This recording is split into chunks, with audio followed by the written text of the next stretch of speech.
दोस्तों, अगर आपके मन में ये ख्याल आता है कि आपको रेलवे में काम करना है, जाहिर सी बात है आपको रेलवे में काम करने के लिए आपको रेल का एग्ज़ाम देना होगा। तो गाइस चलिए आज की इस वीडियो में मैं आपको बताने वाला हूँ कि रेल का एग्ज़ाम के लिए कैसे तैयारी करें। तो गाइस आज की वीडियो लास्ट तक देखिए, आपको पता चल जाएगा कि रेल का एग्ज़ाम कैसे दिया जाता है और किस तरह से तैयारी की जाती है।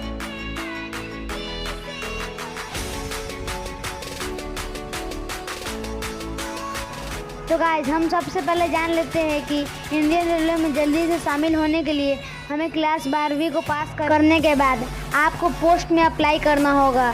उसके बाद आपको एक एग्ज़ाम देना होगा और उसके बाद आपकी नौकरी लग। अब मन में ये ख्याल उठता होगा कि कौन सा सब्जेक्ट से पढ़ाई करना पड़ेगा। बहुत सारे लोगों के मन में ये डाउट है, साइंस सही रहेगा, कॉमर्स सही रहेगा, आर्ट्स सही रहेगा।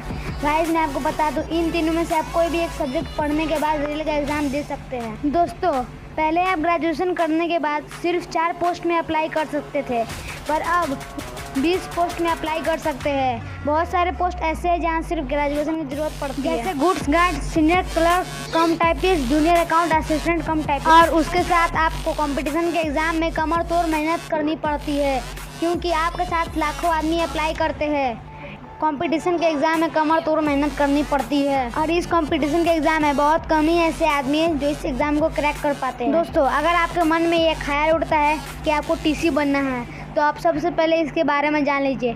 टीसी का मतलब टिकट कलेक्टर होता है। दोस्तों, मैं आपको बता दूं कि टीसी बनने के लिए कुछ क्वालिफ़िकेशन होती है। सबसे पहला, जिसको टीसी बनना उसे भारतीय नागरिक होना ज़रूरी है। दूसरा, आपको 12वीं पास होना चाहिए किसी भी सब्जेक्ट से, चाहे वो आर्ट्स हो या साइंस या कॉमर्स। दोस्तों, टीसी बनने के लिए भी एज लिमिट होता है। अगर आप 18 से 25 वर्ष के हैं तो आप इसका एग्ज़ाम दे सकते हैं। अगर आप इससे ज़्यादा या कम हैं तो आप टीसी का एग्ज़ाम नहीं दे सकते। दोस्तों, अगर आप SC, ST और OBC से बिलोंग करते हैं तो आपको कुछ छूट दी जाती है, जैसे 18 से लेकर 28 साल तक आप टीसी का एग्ज़ाम दे सकते हैं। दोस्तों, ये तो हो गई टीसी के बारे में बात।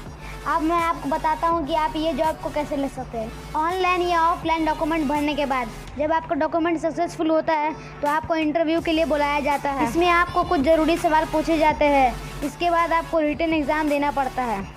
इस एग्ज़ाम में कुल 110 4 विकल्प वाले क्वेश्चन आते हैं। आपको इन सब में से एक विकल्प चुनना पड़ता है। इस एग्ज़ाम में आपसे जनरल नॉलेज, जनरल साइंस और मैथ से रिलेटेड क्वेश्चन पूछ। यदि आप इंटरव्यू और रिटन टेस्ट में पास हो जाते हैं तो आपको फिर फिजिकल टेस्ट में बुलाया जाता है। अगर आप इसमें भी पास हो जाते हैं तो आपको टीसी की जॉब मिल जाती है। अब बात करते हैं इसके सैलरी के बारे में। दोस्तों, मैं आपको बता दूं कि टीसी की सैलरी फिक्स नहीं होती है।